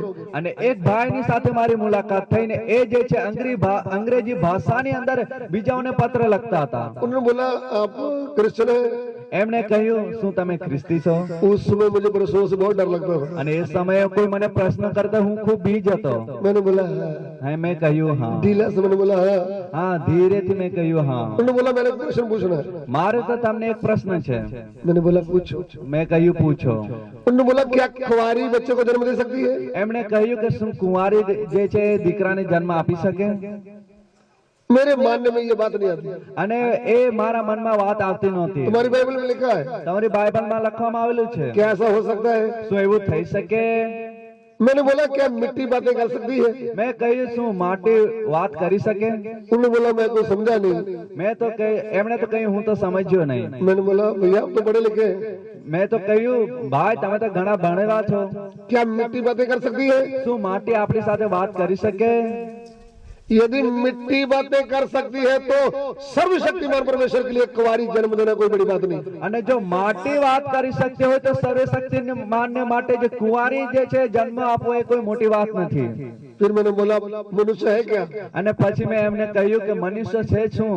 मिट्टी का पुतला बना करके परमेश्वर ने सांस फूंका तो जीवित प्राणी बन गया। અને માટીનું જે પૂતળું હતું એમને અંદર પરમેશ્વરે જીવનો શ્વાસ ફૂંક્યો અને એ જીવંત પ્રાણી બની ગયું। ये कोई बुक नहीं थी पढ़ने वाली। આ કોઈ એક પુસ્તક નથી વાંચવાનું। स्वर्ग ने मुझे बुद्धि दिया। સ્વર્ગીય બુદ્ધિ મને મળી। आमीन। આમેન। स्वर्ग की बुद्धि है तो आप पढ़े लिखे को भी जवाब देंगे। હા, સ્વર્ગીય બુદ્ધિ છે તો તમે ભણેલાઓને પણ જવાબ આપી શકશો। वचन पढ़ने से, વચન વાંચવાથી, वचन सीखने से, વચન શીખવા द्वारा, वचन को आदर देते हुए વચનને માન સન્માન આપતા आप आगे बढ़ रहे हो तो स्वर्ग का बुद्धि आपको मिलेगा। જો તમે આગળ વધી રહ્યા છો તો જ તમને સ્વર્ગીય બુદ્ધિ પ્રાપ્ત થશે। आपको ज्ञानी बनना है तो इसको रोज पढ़ना चाहिए। અને જો તમારે જ્ઞાની બનવું છે તો આને તમે રોજ વાંચજો। आपको ज्ञान चाहिए तो इसको रोज पढ़ना चाहिए। જો તમને જ્ઞાન જોઈએ છે તો આને રોજ વાંચી લેજો। अपने आप को स्थिर संभाल के रखना है तो इसके ऊपर विश्वास करना चाहिए। અને જો તમારે પોતાની જાતને સ્થિર અને સંભાળીને રાખવાના છે તો તમારે આ વચન પર વિશ્વાસ કરવો પડશે। अपने आप को संभालना है, स्थिर रहना है तो इसके ऊपर विश्वास करना चाहिए। જો પોતાને સ્થિર રાખવો છે, સંભાળવાનું છે તો વચન પર વિશ્વાસ લાવવો પડશે। आमीन। આમેન। दुनिया भर का ज्ञान किसमें पड़ा है? દુનિયાભરનું જ્ઞાન શેમાં મુકાયેલું છે? पवित्र वचन में। પવિત્ર વચનમાં।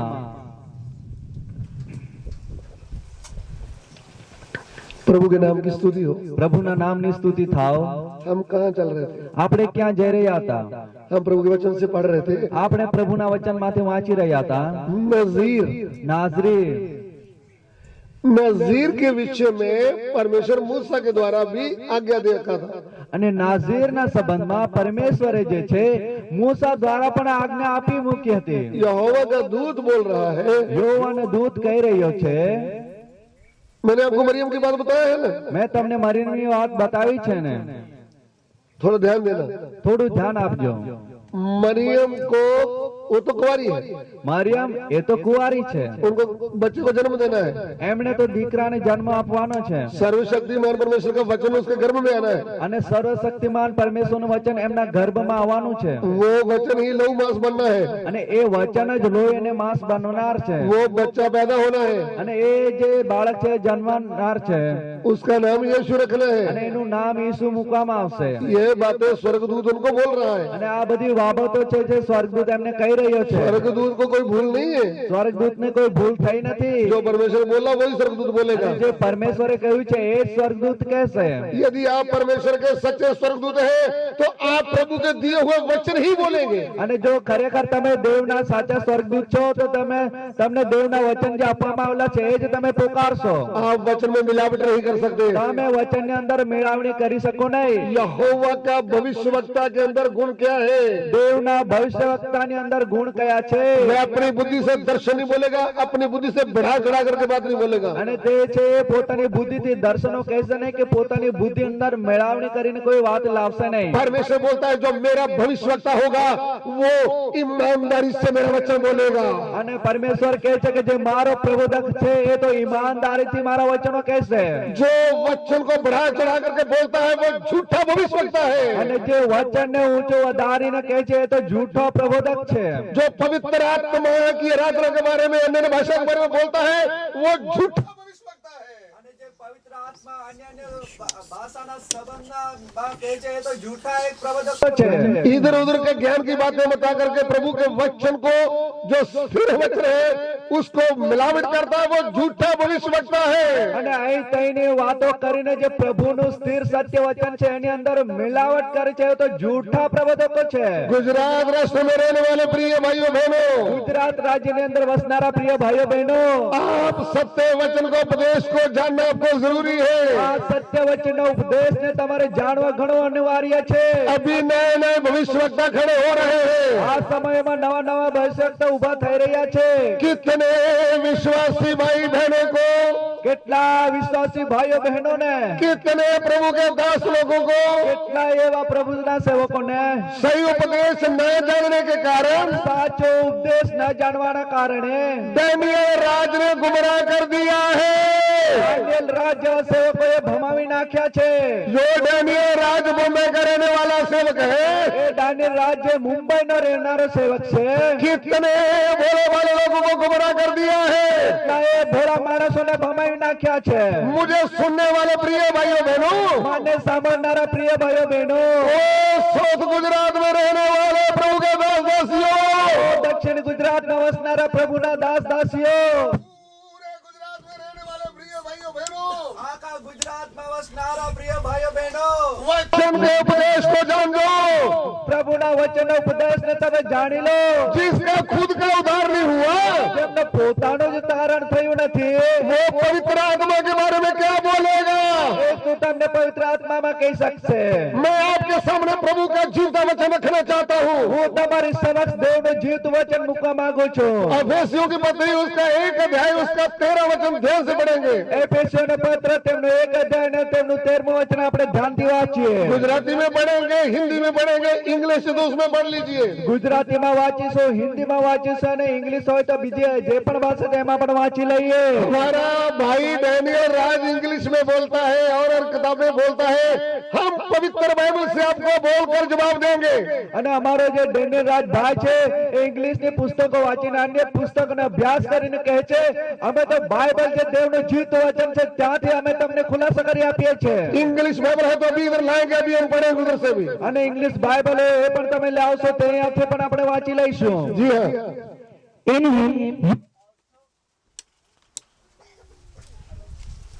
जोर से पढ़ दे। In him you also trusted after you the gospel of your salvation, lying in. having believed, you were sealed with the Holy Spirit of promise. पढ़िएगा, गुजराती में पढ़िए। તમે પણ સત્યનું વચન એટલે તમારા ધર્મની સ્વાતા સાંભળીને અને તેના પર વિશ્વાસ રાખીને તેનામાં વચનના પવિત્ર આત્માથી મુદ્રાંકિત થયા और उसी में तुम पर भी जब तुमने सत्य का वचन सुना ध्यान से सुन लीजिए, ध्यान से सुनिएगा। ધ્યાનથી સાંભળી લેજો। पौलुस प्रेरित પાઉલ પ્રેરિત इफिसस में रहने वाली कलीसिया को पत्र लिखता है। એફેસસમાં વસનારી મંડળીને પત્ર લખી રહ્યો છે। पौलुस ने उधर में सत्य सुसमाचार बताया था। અને પાઉલ પ્રેરિતે ત્યાં જે છે સત્યનો એક સુવાર્તા પહોંચાડી હતી। वो कहता है, એ કહે છે जब तुमने सत्य का वचन सुना જ્યારે તમે સત્યનું જે વચન સાંભળ્યું फिर क्या हुआ? પછી શું થયું? और उसी में तुम पर भी जब तुमने सत्य का वचन सुना जो तुम्हारे उद्धार का सुसमाचार है, जो तुमने सत्य का वचन सुना જે તમે સત્યનું વચન સાંભળ્યું तब तुम्हारा उद्धार हो गया। ત્યારે તમારું તારણ થઈ ગયું। सत्य का वचन क्या है? સત્યનું વચન શું છે? प्रभु यीशु आपका सृष्टि करता है, પ્રભુ ઈસુ તમારો સૃષ્ટિકર્તા છે। वो आपका बनाने वाला है। એ તો તમને રચનારો છે। आपने उनको छोड़ दिया था, તમે તો એમને મૂકી દીધો હતો। आप पाप में गिर गए थे, અરે તમે તો પાપમાં ફસાઈ ગયા હતા। शैतान के गुलाम बन गए थे, શૈતાનના ગુલામીમાં આવી ચૂક્યા હતા। मृत्यु के गुलाम बन गए थे, મરણની ગુલામીમાં ચાલી ગયા હતા। शराब के गुलाम बन गए थे। આ શ્રાપના અધીન થઈ ગયા હતા। सृष्टिकर्ता मनुष्य के रूप में आया है। સૃષ્ટિ કરતા માણસનું રૂપ લઈને આવ્યો છે. वो किधर आया है? અરે ક્યાં આવ્યો છે? यरूशलेम के नगर बैतलहम में आया है. યરુશલેમના બેથલેમ નગરમાં આવ્યો છે. प्रभु यीशु बनकर आया है. પ્રભુ યેશુ બનીને આવી રહ્યો છે. हम सब पापियों के पाप अपने ऊपर ले लिए. આ પણ સગળા પાપીના પાપ એણે પોતા પર લઈ લીધા. क्रूस पर प्राण दे दिया है. ક્રૂસ પર એણે પ્રાણ આપી દીધો. मुर्दों में से तीसरे दिन जी उठा અને है. મરણમાંથી ત્રીજા દિવસે સજીવન થયો છે. आज भी जिंदा है. આજે હયાત પણ જીવિત છે.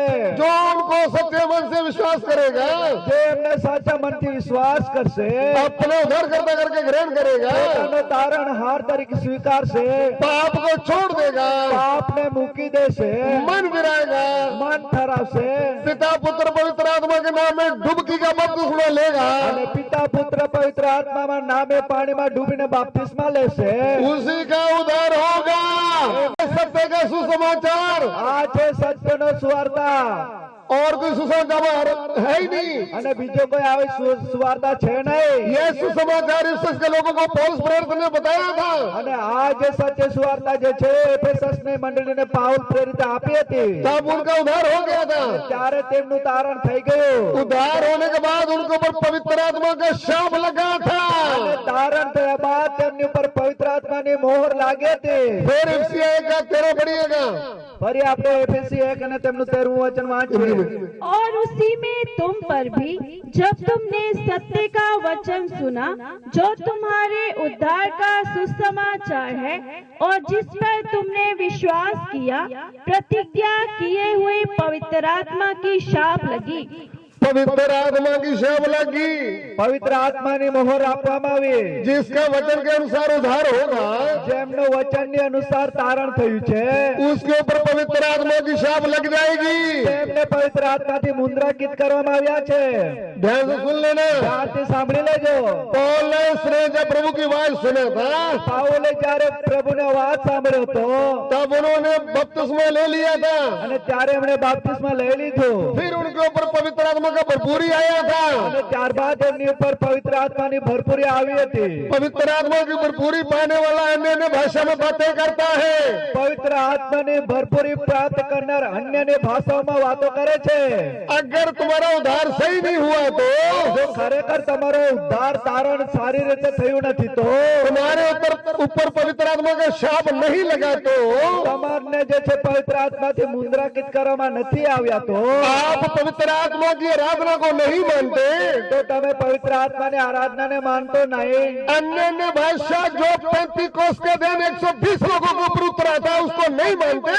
અને અન્ય અન્ય ભાષા જે પેન્ટિકોસ્ટના દિવસે 120 લોકો પર ઉતર્યો હતો એમને જો તમે સ્વીકારતા નથી तो आप सच्चे भविष्यवक्ता नहीं, झूठे भविष्यवक्ता है. તો તમે સાચા પ્રબોધક નથી, એક નંબરના झूठा પ્રબોધક છો.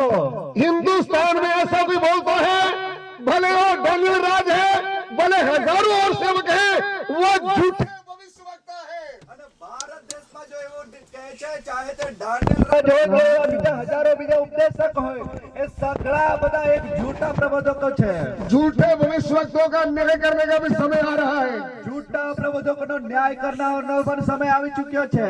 जब तुम्हारा खुद का उद्धार नहीं हुआ, જ્યારે તમારો પોતાનો જ તારણ નથી થયું, जब तुम्हारा जीवन परिवर्तन नहीं हुआ, ત્યારે તમારું પોતાનું જીવન જ પરિવર્તન નહીં થયું, जब तुम पवित्र आत्मा की भरपूरी पाया ही नहीं, જ્યારે તમે પોતે જ પવિત્ર આત્માથી ભરપૂર શું છે એ તમે અનુભવ જ નથી થયો, जब कभी पवित्र आत्मा की आराधना किया ही नहीं, જ્યારે તમે પોતે પવિત્ર આત્માની આરાધના કરી જ નથી, फिर तुझे हक क्या है प्रभु की पवित्र आत्मा के विरुद्ध बोलने का? તો પછી તને હક શું છે કે તું દેવના પવિત્ર આત્માની વિરુદ્ધ વાત કરી શકે? आत्मा में अभी भी तू बच्चा है. આત્મામાં હજી પણ તું બાળક છે. तू अपने आप को बड़ा बुद्धिमान समझता होगा. હોઈ શકે તું પોતાને ઘણો બુદ્ધિમાન સમજતો હશે. ओ इनके जाल में फंसने वाले गुजराती लोगों, એવાઓના જાળમાં ફસાનારો ગુજરાતી ભાઈઓ, डैनियल राज के जाल में फंसने वाले हिंदुस्तान के लोगों, દાનિયેલ રાજના જાળમાં ફસાનારો ભારતવાસીઓ, ओ निकलो उनके राज से, અરે એમના રાજથી તમે નીકળી आओ, उनके जाल से निकलो. એમના જાળથી તમે બહાર આવી જાઓ. सत्य वचन के ऊपर भरोसा करो. સત્ય વચન પર વિશ્વાસ કરો. सत्य एक ही है, वो है प्रभु यीशु. સત્ય તો એક જ છે, એ છે આપણો પ્રભુ યેસુ. सत्य वचन के ऊपर भरोसा करें। सत्य वचन पर विश्वास करो। Hallelujah, hallelujah, hallelujah, hallelujah. हम वचन को मानते हैं।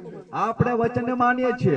कितने मनुष्यों की बुद्धि बिगड़ गई, કેટલાય માણસોની બુદ્ધિ બગડી ગઈ। कितने बड़े बड़े सेवक अपने वालों को समझते थे, उनकी बुद्धि खराब होगी। જે કેટલાય પોતાને મોટા સેવકો સમજતા હતા એમની બુદ્ધિ બગડી ગઈ। लेकिन आप होश में आ जाओ, પણ તમે ભાનમાં આવી જાઓ। इधर उधर की बातें सुनकर उपदेश में बने रहो। હા, અહીં તઈની વાતો સાંભળે પણ ઉપદેશમાં તમે બની રહો। पवित्र आत्मा साफ कहता है, પવિત્ર આત્મા સ્પષ્ટ કહી રહ્યો છે। पहला तिमोथियुस 4:1 पढ़िएगा, પહેલો તિમોથી તેમનો 4 અધ્યાય અને પહેલું વચન આપણે વાંચીએ। पढ़िएगा। વાંચીએ।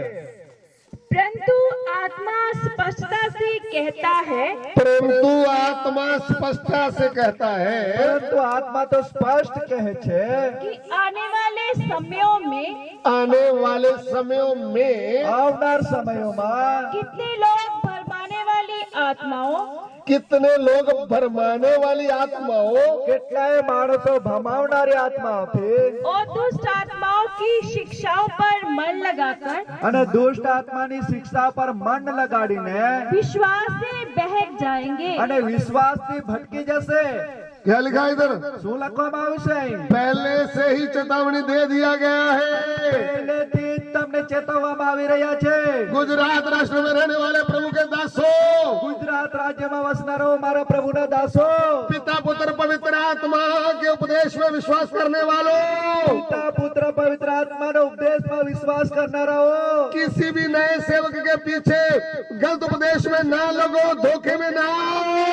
કોઈ પણ સેવક જે જૂઠા ઉપદેશક છે એમની પાછળ તમે ના ચાલશો। सत्य वचन में बने रहो। સત્ય વચનમાં ટકી રહો। Hallelujah, hallelujah. प्रभु के नाम की स्तुति। પ્રભુના પવિત્ર નામની સ્તુતિ થાવ।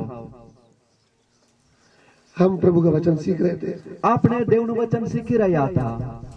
मरियम के पास जबरैल दूत आया था। મરિયમની પાસે ગાબ્રિએલ દૂત આવે છે बहुत बड़ा उनके सामने का कुर्बानी था। અને ઘણી મોટી એક બલિદાન એમની સમક્ષ હતું। उन्होंने बोला अपने बच्चे को जन्म देना है। એમણે કહ્યું તારે બાળકને જન્મ આપવાનો છે। कंवारी लड़की बच्चे को जन्म देगी तो उनको कितने लोग ताने मारेंगे। અને જો કુંવારી દીકરીને પેટે જો જન્મ કોઈ લે તો એમણે કેટલું એક નિંદા સહન કરવી પડે। ससुराल वाले मैके वाले जीने नहीं देंगे। અને સાસુ સસરા વાળા અને એમના ઘરના એમને સારી રીતે જીવવા નહીં દે। मालूम आपको उस समय का कानून क्या है? ખ્યાલ છે તમને એ સમયનો એક બંધારણ નીતિ નિયમો શું હતા? इसराइल में एक लड़की कंवारी गर्भवती होगी तो उनको खड़ा करके पत्थर मार मार करके जान से मारना है। અને ઇઝરાયલની અંદર જો કુંવારી જો ગર્ભવતી થાય અને જણાય તો એમને લોકોની વચ્ચે ઊભા કરીને પથરાઓ મારીને એમને મારી નાખવામાં આવે। गलत तरीके से गर्भवती हुई तो पत्थर मार मार के मारना है। અને અયોગ્ય રીતે ગર્ભવતી થઈ છે તો પથ્થરો મારીને એમનો જીવ એમને લઈ લેવામાં આવે। अगर घर वालों ने नहीं मारा અને જો ઘરના હોય એમને નહીં મારી तो पति के ऊपर है जिसके साथ कर्माई हुआ है। અને એ તો પતિની ઉપર છે જેમની સાથે એમને લગ્ન થયું છે। वो चाहे तो छोड़ सकता है, ચાહે તો એમને છોડી દે મૂકી દે, चाहे तो मार सकता है। ચાહે તો એમને મારી નાખે। ऐसी स्थिति में मरियम बोलती है मुझे निंदा की परवाह नहीं। એવી પરિસ્થિતિમાં રહીને મરિયમ કહે છે કે મને તો નિંદાની કોઈ પરવા નથી। मेरे गांव वाले मुझे निंदा करने दो, મારા ગામનાઓથી મને નિંદા કરવા દો, ससुराल वाले को निंदा करने दो, સસુરાલ તરફથી નિંદા કરવા દો। मेरा पति मुझे छोड़ने दो, મારો પતિ ચાહે મને મૂકી દે तो भी मैं पिता की इच्छा को पूरा करूंगी। તો છતાંય હું તો પિતાની ઈચ્છાને પૂરી કરીશ। बपतिस्मा से डरने वाली बहनों, બાપ્તિસ્માથી ભીખ રાખનારી બહેનો, आप कहाँ हैं? તમે ક્યાં છો? क्या मरियम एक बहन नहीं थी? શું મરિયમ એક બહેન નહોતા? उसने प्रभु के लिए इतना बड़ा निंदा उठाया। એમણે પ્રભુની ખાતર આટલી મોટી નિંદા સહન કરી। 9 महीने तक लोग उसको जीने नहीं दिया। આ 9 મહિના સુધી લોકોએ એને સારી રીતે જીવા નહીં દીધી। अपना मुंह जोड़ जोड़ के बातें करते हैं। અને પોતાનું મોં એકઠું કરી કરીને એવી વાતો કરતા હતા કે સાંભળ્યું છે કઈ તમે? वो मरियम है ना नासरत की, આ જે મરિયમ છે ને નાઝરેથની, गर्भवती हो गई है। અરે ગર્ભવતી થઈ ગઈ છે, आगे बात नहीं करना। આગળથી એમની વાત કરશે નહીં। ये 5 बहनों को जाकर बोल रही है तुम आगे बात नहीं करना। અને એ બીજી 5 બહેનોને જઈને કહી રહી છે કે તમે તો વાત કરશો નહીં। बहन लोगों के पास एक अच्छा डब्बा होता है चुगली का, આ બહેનોની પાસે એક સારામાં સારો ડબ્બો હોય છે ચુગલીખોરનો। आपको बताया है, તમને કહેવામાં આવ્યું છે? आगे नहीं बताना। હા, આગળથી બીજા કોઈને કહેશો નહીં। उसने उनको आगे बता दिया, અને એમણે પાછું બીજા આગળ વાત વધારી फिर उसको દીધી। बोला आगे नहीं बताना। અને એમણે પણ એ જે છે રટ્ટો માર્યો કે તું પણ આગળ કોઈને કહેતી નહીં। पूरे गांव में बात चलेगी। આ આખા ગામમાં વાત ફેલાઈ ગઈ। बहनों को स्पेशल पर्स में रखा होता है इसको। હા, બહેનો જે છે એમને ખાસ પ્રકારની જે બેગ હોય છે એમને મૂકેલું હોય છે। इतनी टेस्ट होती है पेट में ही लग जाती है। હા, એટલું સ્વાદિષ્ટ હોય છે કે પેટમાં જે તો આવી જાય છે। हिंदी में लिखा है चुगली की बातें कैसी है, थोड़ा पंजाबी में तो बहुत लिखा है कि वो हम पेट में ही चली जाती है। હા, હિન્દીની અંદર અને પંજાબીની અંદર એવું લખવામાં આવ્યું છે કે એ તો પેટની અભ્યંતરમાં ઉતરી જાય છે। चलो माना हमने जैसे पनीर टिक्का है या फिर नूडल्स है वो तो टेस्ट लगते हैं, लेकिन चुगली की बात प्रभु ने लिख दिया है। હા, માન્ય છે કે ભાઈ પનીર ટિક્કા છે, નૂડલ્સ છે, એ તો સ્વાદિષ્ટ હોય છે, પણ વચનમાં તો એક ચુગલીખોરને એક સ્વાદિષ્ટ તરીકે વચનનો ઉલ્લેખ કરવામાં આવ્યો છે। क्या आइटम बहन लोगों को मिला, હા, કેટલી સારી બાબત બહેનોને પ્રાપ્ત થઈ છે। कितने भाइयों को भी ऐसी बुरी आदत है, કેટલા ભાઈઓને પણ આવી કે ગંદી આદત હોય છે। ये भी चुगली करते हैं। આવો પણ ચુગલી કરે છે। सुना कुछ? સાંભળ્યું કઈ? અરે પેલો તો ભાઈ ટાટા સફારી લાઈન મૂકી દીધી છે કે અરે હું ખબર કેમનો જુગાડ માર્યો એમણે। હવે પાસ્ટર ને તો કોઈ જરૂર નથી હવે એમણે દાન લેવાની। હા, જોયું નહીં પેલો પંજાબ થી આવ્યો તો ઊંચો ઊંચો, અને હું ખબર એમને શું આપી દીધું છે। वचन आपको समझ में आए ना आए, વચન તમને સમજાવવામાં આવે ના આવે। गुरुजी जब मैं प्रार्थना कर रहा था ना, ગુરુજી જયારે હું પ્રાર્થના કરી રહ્યો હતો मेरी ને, आंखों के आगे ब्लू कलर की टाटा सफारी घूम रही थी। હા, મારી આંખો આગળ જે છે એ ભૂરા કલરની ટાટા સફારી ફરી રહી હતી। दिमाग में प्रेशर बढ़ा था कि हमें कब मिलेगी, हमें कब मिलेगी, हमें कब मिलेगी। અને મારા મનનું તો એ દબાણ વધારી દે છે કે અમને તો ક્યારે મળશે અને ક્યારે પ્રાપ્ત થશે। स्वर्ग की वस्तुओं का इनको बोझ नहीं आता, હા, સ્વર્ગીય વસ્તુઓને એમને કોઈ બોજ નથી રહેતો। पृथ्वी की नाशवान वस्तुओं का बोझ आता। હા, પૃથ્વીની જે નાશમાન ચીજ વસ્તુઓ છે એમને પર ઘણું એક મન લાગી જાય છે। हम किधर के? આપણે ક્યાંના છીએ? हम ऊपर के। આપણે તો ઉપરના છીએ। हालेलुया। હાલેલુયા। नीचे के नहीं हम, આપણે નીચેના નથી, हमारा स्थान बहुत ऊंचा है। આપણું સ્થાન ઘણું ઊંચું છે। परमेश्वर के लिए मरियम ने निंदा उठाया है तो પરમેશ્વરને માટે જો મરિયમે નિંદા સહન કરી છે તો परमेश्वर के बीज के लिए निंदा उठाया है। પરમેશ્વરના બીજને માટે નિંદા ઉઠાવી છે। यीशु के लिए निंदा उठाया था। પ્રભુ યેશુને માટે નિંદા સહન કરી હતી। क्या मैं सही बोल रहा हूँ? શું સાચું કહી રહ્યો છું? उनके गर्भ में कौन था? એમના ગર્ભમાં કોણ હતું? प्रभु यीशु। પ્રભુ યેશુ। जब आप प्रभु यीशु को ग्रहण करेंगे જ્યારે તમે પ્રભુ યેશુને સ્વીકાર કરશો तो आपकी आत्मा में कौन आया है? તો તમારી આત્મામાં કોણ આવ્યું છે? प्रभु यीशु। પ્રભુ યેશુ। निंदा तो होगा, નિંદા તો થશે જ ને। आपके घर वाले बोलेंगे ચોક્કસ તમારા ઘરના એવું કહેશે। ये क्या है? આ શું છે? उसने सोना बेचकर खा लिया, શું એમણે તો ઘરનો વેચીને ખાઈ લીધા? तुम्हारे पति ने जेवर तुम्हारे बेचकर खा लिए। હા, તારા પતિએ તારા ઘરના વેચીને ખાઈ લીધા। तू तो बोलती थी हमने गाड़ी ले लिया। તું તો કહેતી હતી અમે ગાડીઓ લઈ લીધી। गाड़ी तुम्हारे गहने के लिए होगा। હા, ગાડી તો જે તારા ઘરના છે ને એ જ વેચીને લઈ આવ્યા હશે। ये क्या? આ શું? फिर मैं क्या बोलूंगी गुरुजी? અરે પછી ગુરુજી હું શું કહું? मेरी तो एक ही माँ है, મારી તો એક જ માતા છે, मेरा तो एक ही बाप है। મારો તો એકનો એક બાપ છે। लोगों के चार चार होते हैं, લોકોના તો ચાર ચાર હોય છે, मेरा तो एक ही भाई। મારો તો એક જ ભાઈ છે। भाई बहन नाराज हो जाएंगे, क्या होगा गुरुजी? અરે ભાઈ બહેન દુખી થઈ જશે, શું થશે ગુરુજી? आप क्या बोलने का है? તમારે શું કહેવાનું છે? भैया ભાઈ, ब्रह्म कुमारियों को देखा है? ब्रह्म कुमारी एक अहमदाबाद में घूमती है, उसमें साड़ी डालकर, उसको देखा है? હા, બ્રહ્મકુમારી જે સફેદ સાડી પહેરીને ફરે છે એમને જોયા છે? ओम शांति वाले ઓમ શાંતિ વાળા देखा उनको? જોયા છે? मैं लोगों ने देखा है। તમે જોયા છે શું એમને? हाँ या ना? હા કે ના? देखा है? वो रोज कभी पीली, कभी ब्लू, कभी काली ऐसा साड़ी पहनते हैं। तो एवो रोज कोई वक्त काली पीળી કે લાલ એવી કોઈ સાડીઓ પહેરે છે? सिर्फ सफेद साड़ी, માત્ર સફેદ સાડી, कुछ भी नहीं डाला, इधर भी नहीं डाला, इधर भी नहीं डाला, इधर भी नहीं डाला। અને કશું જ પહેર્યું નથી, હાથમાં નહીં કે કાનમાં નહીં કે પગમાં આવ્યું નહીં, એવું કશું જ નહીં। देखा उनको?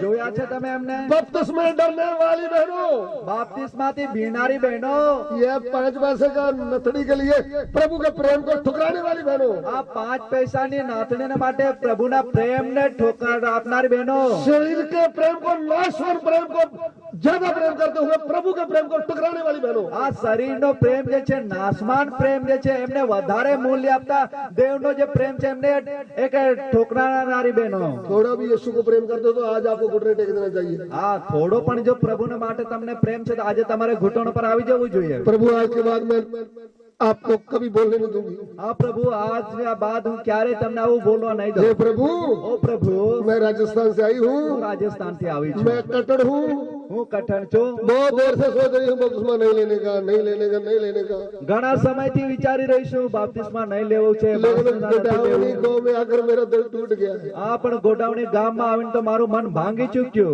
गुरुजी अभी कोई पास में ट्यूबवेल है तो मुझे अभी बपतिस्मा दे दो। આ ગુરુજી નજીકમાં કોઈ પાણીની વ્યવસ્થા છે તો મને બાપ્તિસ્મા આપી દો। आमीन। આમેન। हमारा लीला बहन केरला का, અમારા જે લીલા બહેન એક કેરલાના છે, वो राजस्थान नहीं है, એ રાજસ્થાની નહીં, हमारा दिव्य राजस्थानी नहीं है। અમારી દિવ્યા રાજસ્થાની तुम નથી। स्वर्ग से नीचे राजस्थान के उतरे हो। શું તમે સ્વર્ગમાંથી નીચે રાજસ્થાનમાં जो ઉતર્યા છો? विश्वास करे और बपतिस्मा ले उसी का उद्धार होगा। જે વિશ્વાસ કરે છે ને બાપ્તિસ્મા લે છે એમનું જ તારણ થશે। जो सत्य सुनकर भी विश्वास न करे, જે સત્ય સાંભળીને પણ વિશ્વાસ ના લાવે, तुम पर दंड पड़ जाएगा। હા તમારી પર દંડ આવી પડશે। ये भी लिखा है। આ પણ લખવામાં આવ્યું છે। इसलिए अपना मन कठोर है तो नर्म कर दे। આ એટલા માટે તમારું મન જો કઠણ છે તો એને તમે નમ્ર કરી લો।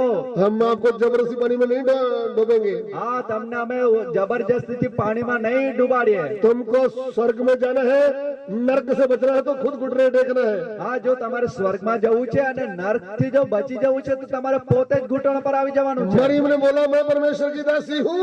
મરિયમે કહ્યું હું દેવની દાસી છું, ओ मैं परमेश्वर की इच्छा को पूरा करूंगी। હું જ દેવની ઈચ્છાને પૂરી કરીશ। मैके की परवाह नहीं, આ मैके वालों की परवाह नहीं, પોતાના ઘરનાઓને કે પરવા નથી, ससुराल की परवाह नहीं। આ સાસરી વાળાઓની અમને કોઈ પરવા નથી। रिश्ता टूटता है तो टूट जाने दो। આ સંબંધો તૂટે છે તે તૂટવા દઈએ। मुझे यीशु के साथ नाता जोड़ना है। મારે તો ઈસુની સાથે સંબંધ બાંધવો છે। मुझे परमेश्वर की इच्छा को पूरा करना है। મારે તો દેવની ઈચ્છાને પૂરી કરવી છે। ऐसा बहन लोग आज चाहिए। એવા બહેનો આજે જોઈએ છે। ऐसा नहीं ऊपर से आपको समझ में आता है? શું તમને સમજાય છે? आता है ना? આવે છે ને? ऐसा ऊपर से बोलते थे आता है ना? આ એવું ઉપરથી કહી દે છે આવે છે ને? क्या आया आपको समझ? શું તમને સમજમાં આવ્યું? इतनी बार बोला यीशु प्रभु सृष्टि करता है। એટલી વખત કહેવામાં આવ્યું કે યેસુ પ્રભુ છે એ સૃષ્ટિકર્તા પરમેશ્વર છે। आपका उद्धार करता है। અરે તમારો જ તારણહાર છે। आप हृदय से उनको अपना बनाना है। તમારા જ હૃદયથી તમારે એમને પોતાને કરી લેવાનો છે। पाप की ओर से मरना है। પાપના તરફથી આપણે મરણ પામવાનું છે। संसार के रीति रिवाज से मरना है। સંસારના જે રીતિ રિવાજ છે એમના તરફથી આપણે મરણ પામવાનું છે। नया जन्म पाना है। હા નવો जन्म મેળવવાનો છે। कितने सालों से सुन रहे हैं? કેટલા વર્ષોથી સાંભળી રહ્યા છીએ। गुरु जी सब बातें समझ में आ गया, આ ગુરુજી બધી વાતો તો સમજાઈ ગઈ। लेकिन बपतिस्मे की समझ नहीं आया। હા પણ આ બાપ્તિસ્મા વાળું કઈ સમજાતું નથી। ये आपको समझ नहीं आया तो नरक में जाकर समझ में आ जाएगा। હા અત્યારે જો નહીં સમજાયું તો નર્કમાં જવા બાદ તો ચોક્કસ તમને સમજાઈ જશે। फिर उस धनी को समझ में आया था। धनी व्यक्ति को भी समझ में आ गया था। હા પછી એ ધનાઢ્ય વ્યક્તિને પણ એક ખ્યાલ આવી ગયો હતો। वो बोला लाजर को मैं जानता हूँ। હા હું તો કહેતો હતો કે હું લાજરસને પણ જાણું છું। जब तुम्हारे घर के सामने पड़ा था तब क्यों नहीं तूने जाना? હા તારા ઘરની આગળ જ્યારે પડેલો હતો ત્યારે તો તે નહીં જાણ્યું। अभी जानने का समय है। આજ તમારે જાણી લેવાનો સમય છે। हालेलुया।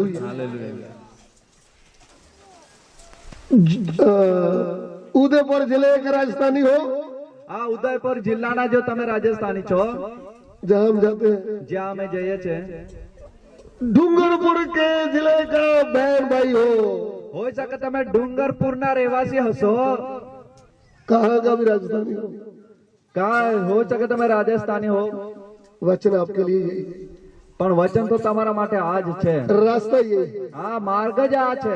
या तो बपतिस्मा ले लेंगे યા તો તમે બાપ્તિસ્મા લઈ લેશો, या फिर दोबारा संगति में आएंगे नहीं, હા કાં તો પછી બીજી વખત સંગતિમાં ભાગ લેશો જ दो ही નહીં। काम होगा, આ બે જ કામ થશે, आधा इधर અડધું અહીં आधा इधर, અડધું અહીં। एक पाव शैतान के राज में, एक पाव परमेश्वर के राज में। હા, એક પગ શેતાનની સાથે અને એક પગ પ્રભુની સાથે। कब तक तुम दो विचारों में चलोगे?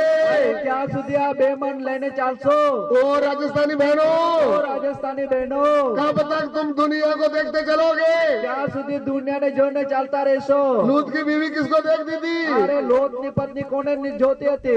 दुनिया को देखती थी। દુનિયાને જોતી હતી। दुनिया वाले क्या बोलेंगे? અરે દુનિયાના લોકો શું કહે છે?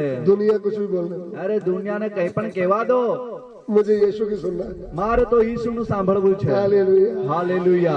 दुनिया को छोड़कर सालिम को लेकर,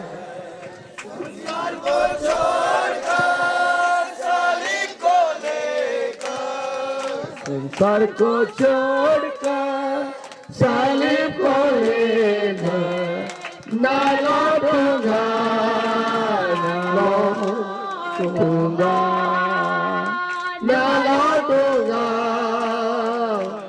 लौटूंगा, यीशु के पीछे मैं चलने लगा, यीशु के पीछे मैं चलने लगा, यीशु के पीछे मैं चलने लगा, ना लौटूंगा, ना लौटूंगा, ना लौटूंगा,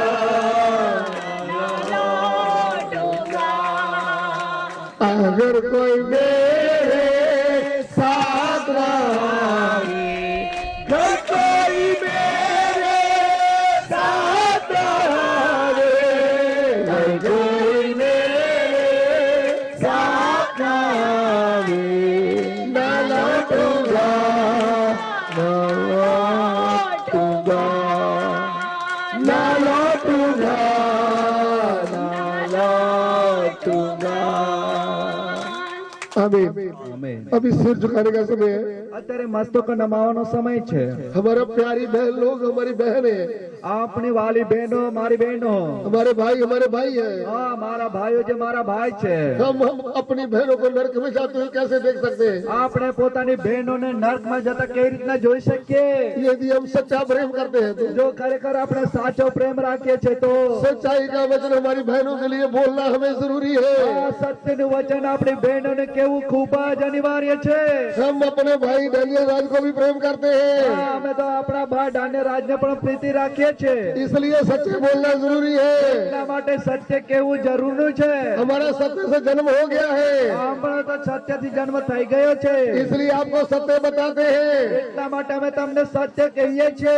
ओ प्यारे भाइयों बहनों, ઓ મારા વાલા ભાઈઓ બહેનો, समय बहुत कम है। ખૂબ ઓછો સમય બચી ગયો છે। जो अभी तक बपतिस्मा नहीं लिया है, જેણે અત્યાર સુધી બાપ્તિસ્મા લીધું નથી, वो जल्दी से जल्दी बपतिस्मा लेने का है। તેણે જલ્દીથી જલ્દી બાપ્તિસ્મા પામવાનું છે।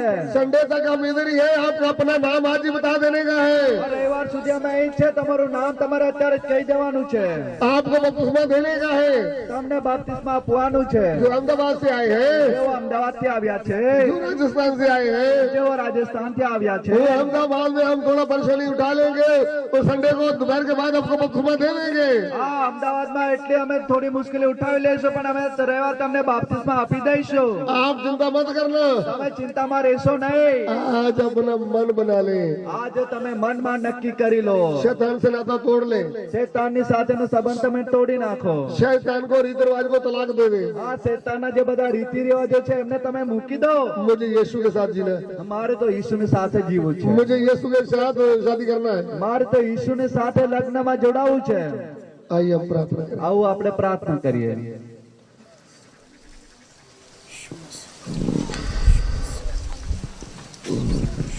आइए हम प्रार्थना करें। हमारे प्यार करने वाले परमेश्वर, हम आपका धन्यवाद करते हैं प्रभु। आज की क्लास के लिए परमेश्वर बहुत सी रुकावटें आई, बहुत सी परिस्थितियां बिगड़ी, लेकिन धन्यवाद करते हैं तूने हमें